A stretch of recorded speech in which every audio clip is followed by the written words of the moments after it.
طوفانی بارشوں اور سیلابی ریلوں سے متاثر ہونے کے بعد نصیر آباد کی عوام کو مختلف وبائی بیماریوں کا سامنا کرنا پڑا، جن میں ملیریا اور جلد کی بیماری سر فہرست رہی۔ حکومت بلوچستان اور محکمہ صحت کی جانب سے ابھی تک ان بیماریوں پہ قابو نہ ہو سکی۔ اب نصیر آباد کی عوام حکومت بلوچستان اور ضلعی انتظامیہ کی جانب سے عدم سہولیات کی فراہمی کی وجہ سے سرد موسم میں پیدا ہونے والے بیماریاں، جن میں نزلہ، زکام سمیت چھاتی کے امراض میں مبتلا ہو رہے ہیں۔ اسی طرح محکمہ صحت اور ضلعی انتظامیہ کی جانب سے متاثرین کے لیے میڈیکل سینٹرز نہ لگانے پر متاثرین کو سخت دشواریوں کا سامنا کرنا پڑ رہا ہے۔ اس حوالے سے نصیر آباد کے سیلاب متاثرین نے وشت نیوز سے بات چیت کرتے ہوئے کہا: وڈو عرصو تھیو आहे, काशे नथो मिले, न खाधो न पीतो न को कंहिं बाहि ते।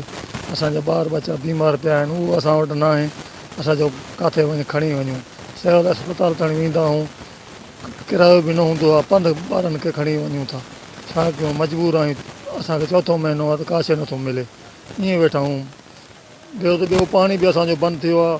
अना तूफ़ानी बारिश का बसर सैलाब मसक पूरा इलाका ना नसीराबाद डिवीज़न मुतासर मसक दारे ख़ास मेडिकल कैंप खाली नफस, ठीक है ना, 60 किलोमीटर 70 किलोमीटर दासम अगर मिसाल के तौर पर ऐसे मेडिकल कैंपस खाली तो ओड़े 11,000 मरीज़ हो और जैसे अस्पताल है मुर्रम बनिंग हो ना, इंतहाई तकलीफ मनिंग हो तक वापसी मायूस मनिंग वापस नहीं हो, ठीक है ना। तो ये गुजारिश के वाला अफसरान हुकूमत बलूचिस्तान गुजारिश के हुआ इंतजामिया पाबंद के नाते के मेडिकल कैंप में जल्द देना सिस्टम दिक्र। नसीर आबाद की मुतासरीन का कहना था कि पहले तूफानी बारिशों और सैलाबी रेलों से हमें नुकसानात उठाने पड़े और फिर अब मुख्तलिफ किस्म के बीमारियों के फैलने के सबब सख्त मुश्किलात का सामना करना पड़ रहा है। लिहाजा हुकूमत बलूचिस्तान, कमिश्नर नसीर आबाद डिवीजन और ज़िले इंतजामिया समेत महकमा सेहत से अपील की जाती है कि मुतासरीन के लिए मेडिकल सेंटर्स लगाए जाए ताकि इन बीमारियों से उन्हें तहफ़्फ़ुज़ दिया जा सके। कैमरामैन माशूक रिंद के साथ रियाज बलोच, वश न्यूज़, नसीर आबाद।